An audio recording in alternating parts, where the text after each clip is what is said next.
Hello students, important 2 mark and 3 mark problem seriesல இப்போ நம்ம lesson number 6ல இருக்கோம்.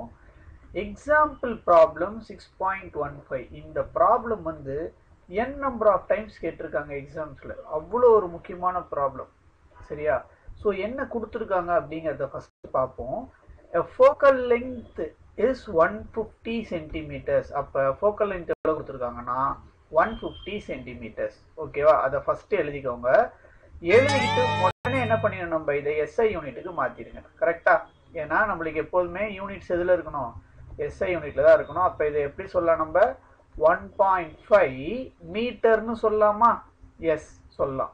அப்ப what is the power of the லெங்க்ஸ்ன்னு கேட்டிருக்காங்க. நம்ம கிட்ட என்ன கேட்டிருக்காங்க, பவர் ஆஃப் த லெங்க்ஸ் எவ்வளோன்னு கேட்டிருக்காங்க. அப்ப பவர் ஆஃப் லெங்க்ஸ் ஃபார்முலா என்ன படிச்சிருக்கோம் நம்ம?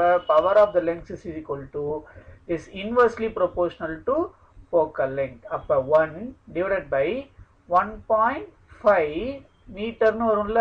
எஸ். அப்ப இதை நம்ம டிவைட் பண்ணும்போது நம்மளுக்கு ஆன்சர் என்ன கிடைக்கும் அப்படின்னு பார்த்தீங்கன்னா 0.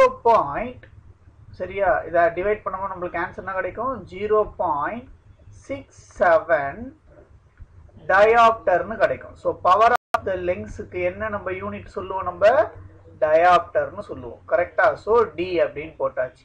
இப்போ இதுல பாருங்களேன், ஆன்சர் நம்மளுக்கு எதுல இருக்கு? பாசிட்டிவ்ல இருக்கு. கரெக்டா? ஆன்சர் எதுல இருக்கு? பாசிட்டிவ்ல இருக்கு. அப்ப பாசிட்டிவ்ல இருக்கு, ஒரு பவர் ஆஃப் லெங்க்ஸ் வந்து நம்மளுக்கு ஆன்சர் பாசிட்டிவ்ல இருக்குன்னா அது என்ன மாதிரி lens? It is a converging லெங்க்ஸ்னு அர்த்தம். It is a converging lens. So ஒரு முக்கியமான ஒரு ப்ராப்ளம், நிறைய டைம் கேட்டிருக்காங்க, நிறைய வாட்டி கேட்டிருக்கிறாங்க, ரிப்பீட்டட் ப்ராப்ளம். மிஸ் பண்ணாம இந்த ப்ராப்ளம் பாருங்க. It is important 2 mark problem. சரியா? Important 2 mark problem.